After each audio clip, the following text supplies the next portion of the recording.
My dear students, peace, mercy, and blessings of Almighty One Allah be on all of you.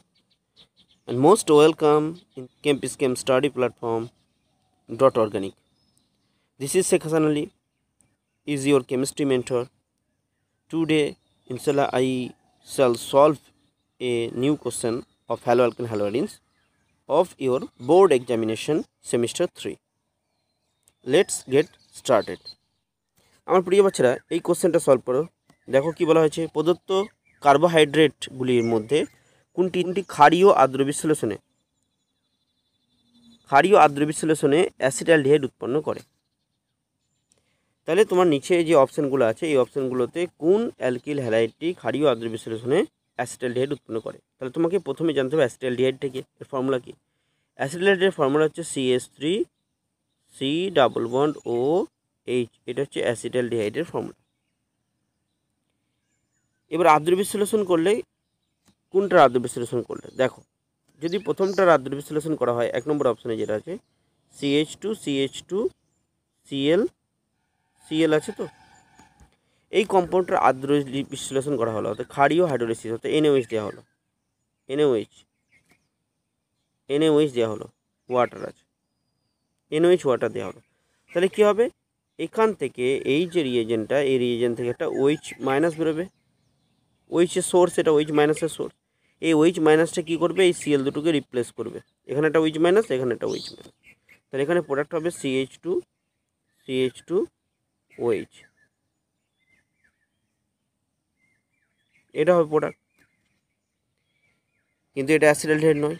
আচ্ছা গেল, তাহলে এটা option 1 হলো না।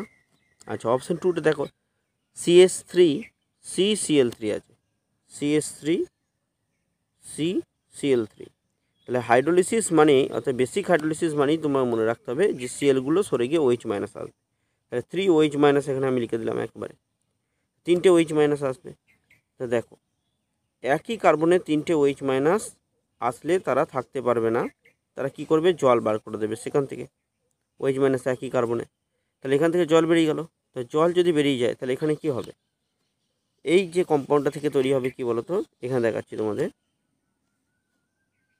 CH3 C++OOH।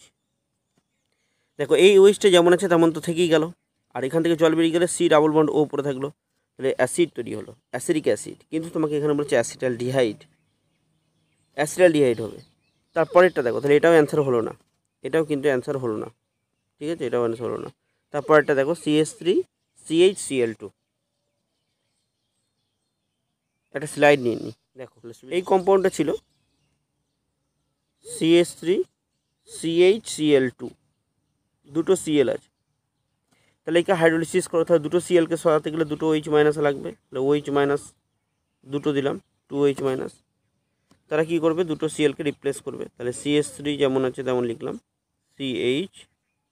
OH একটা এখানে, আর এখানে একটা OH। একই কার্বনে দুটো OH আনস্টেবল থাকতে পারে না, তারা কী করবে, জল হয়ে বার করে দেবে, ওয়াটার। তাহলে এখান থেকে H আর এখান থেকে OH বেরিয়ে গেল, জল হয়ে। তাহলে তৈরি হয়ে গেল কি CH3C++OH। তাহলে এটা তৈরি হলো অ্যাসিটালডিহাইড। তাহলে এই মলিকুলটা আছে কিনা দেখে নাও, এটা হচ্ছে অ্যান্সার, CH3CHCl, একই কার্বনে দুটো Cl আছে, তাহলে এটা অ্যান্সার। তাহলে আগের স্লাইডে দেখে নিই, আমরা দেখতে পাচ্ছি এখানে 3 নম্বর অপশান, অর্থাৎ CH3CHCl, এটা হচ্ছে তোমার কারেক্ট অ্যান্সার, এটা কারেক্ট অ্যান্সার। তারপরটাতে তুমি ভাবো এই কার্বনে একটা OH থাকবে, আর তার পাশে এখানে দুটোতে OH, মানে এটাও একটু আরেকটা আছে এরকম দেখলাম, CH2Cl আছে, CH2ClCl। তাহলে তুমি একেবারে যদি সলভ করো 3টে OH লাগবে, এখানে একটা OH, এখানে একটা OH, এখানে একটা OH। তাহলে মলিকুলটা এরকম টাইপের হবে, এখানে OH আছে আর একই কার্বনে দুটো OH, তার মানে একই কার্বনে দুটো OH থাকতে পারবে না, এখান থেকে এগেন জল হয়ে বেরোবে, তাহলে প্রোডাক্ট তৈরি করবে এরকম,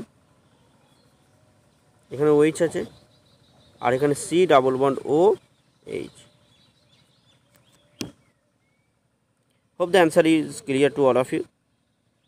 Thanks and jazakallah khairan for watching.